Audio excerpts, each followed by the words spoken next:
All right, Thursday, June 12th. This is the Lion Channel. I'm John, day 42 of my manifesting journey.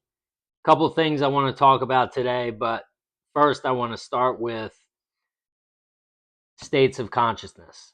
Okay, falling asleep in certain states of consciousness and realizing that whatever state of consciousness you are habitually falling asleep in, you cannot act outside of that state of consciousness. So I've talked about this before, and I basically said, if you don't believe me, if you don't believe that you can't act outside of your state of consciousness, think about some things that you've been trying to do or that you know that you should do. Like if you've been wanting to go to the gym for the longest time, or you've been wanting to lose weight for the longest time, or you've been trying to get a promotion for the longest time. And why can't you do it? It's because you can't act outside of your state of consciousness. Your current state of consciousness is determined by what you consent to be true of your world. So if you're consenting the truth of your world to be that you're somebody who just doesn't follow through on going to the gym, you're not going to be able to go to the gym. If you're consenting the truth of your world to be you're not that person who deserves that promotion, you're not going to get the promotion. You have to fall asleep in the state of consciousness of the person who has what you want. And that's the only way that you can get it. And if you still don't believe me, look at the other end of the spectrum. What things, what vices, quote unquote vices, we call them vices because it's like, oh, everybody has vices. It's basically saying, well, everybody has something that, they don't want to do, but they just have to do. But all that is just putting a label on something to make it okay. Like there shouldn't be any vices. You should only be doing what you want to do. And that's it. If you don't want to do something, you shouldn't be doing it, right? If there was free will, if I didn't want to do something, I wouldn't do it.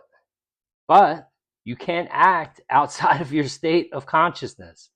So I wanted to go back to that because if you can look at that and accept that, okay, as truth, all right, as the way it is, and you say, all right, John, I give up. I'll just let you have it for now. You've got my attention for the video. If that applies to you and that applies to me, which it does, then it applies to everybody. So if you can get past just looking at yourself and saying, well, I can't act outside of my state of consciousness, so I understand that. But I'm falling asleep in the wish fulfilled, and I know that if I keep doing that, eventually this is going to come to me, or eventually I'm going to be that person that is able to do this, and you just let it go. That's working in your favor because now there's no trying, right? There's no needing, there's no efforting, and now you just let it go. That's one thing, okay? And that's great that we now know that about ourselves and we can apply it to our life. But there's a situation that came up yesterday, and I talked about this a couple days ago, that I was able to not only take that information and start applying it to my world. So now, even though I already know this is a simulation and I'm pretty much detached anyway, now I'm even more detached knowing that. But when I can apply it and see everybody else as their world is the same, where they can't act outside of their states of consciousness, then anything that anybody does, if I remind myself and realize they're just acting within their state of consciousness and they can't act any different, now all of a sudden they're off the hook. And guess who else is off the hook? I'm off the hook. Because as I said, I'm empathizing now. I understand. None of us can act outside of our state of consciousness. So anyone who's doing anything that you're looking at and maybe judging as negative,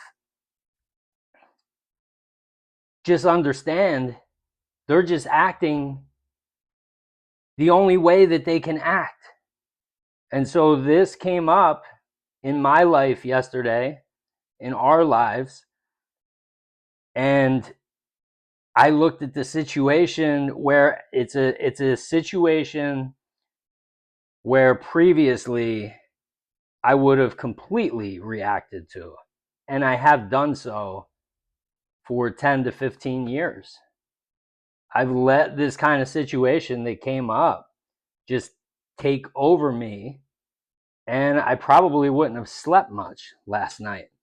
But not only did I not react, I flipped the whole situation on its head and made it out to be a positive thing. And I slept like a baby last night. And I haven't really thought about it much at all today. If I didn't know this stuff, this might just take over me for weeks and maybe months. And anytime I had to cross paths with certain people, there would just be that tension and anxiety there. But because I know what I know, and what I'm talking about here, and what I've learned from David, and what Neville Goddard talks about, and now I have access to this information, and I'm understanding how everything works, it's a piece of cake. So I wanted to talk about that again, because if you are having issues with someone, which I'm finding out, like, that's most of the challenge. Like, people are going to be your biggest challenge, not reacting to people.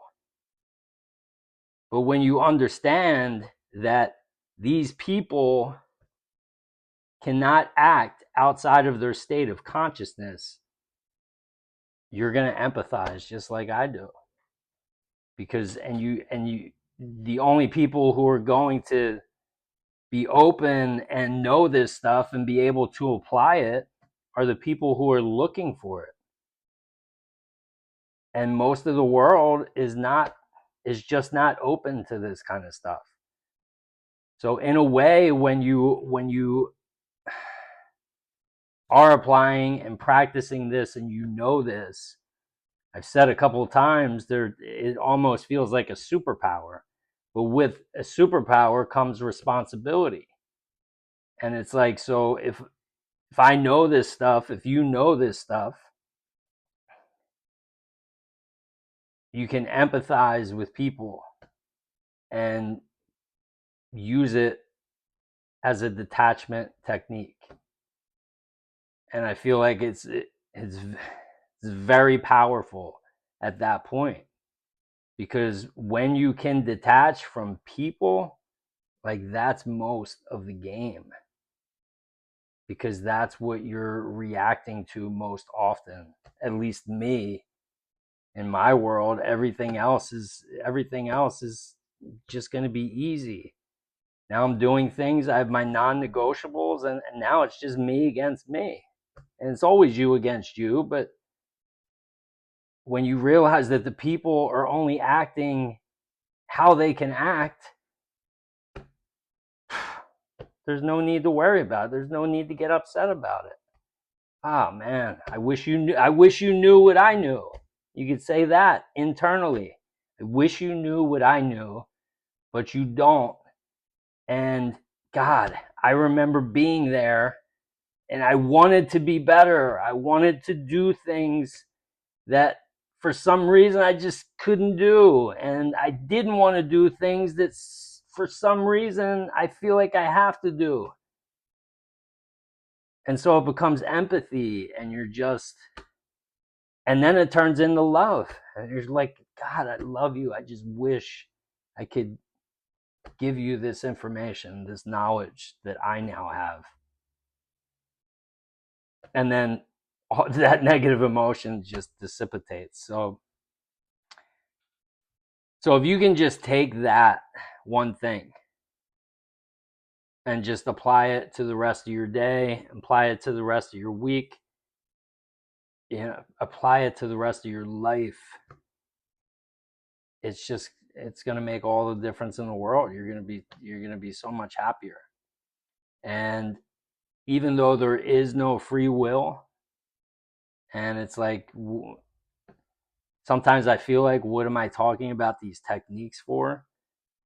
Is because if you are falling asleep in the wish fulfilled and you are changing your state of consciousness, this might be a piece of information that's going to take you to the next level.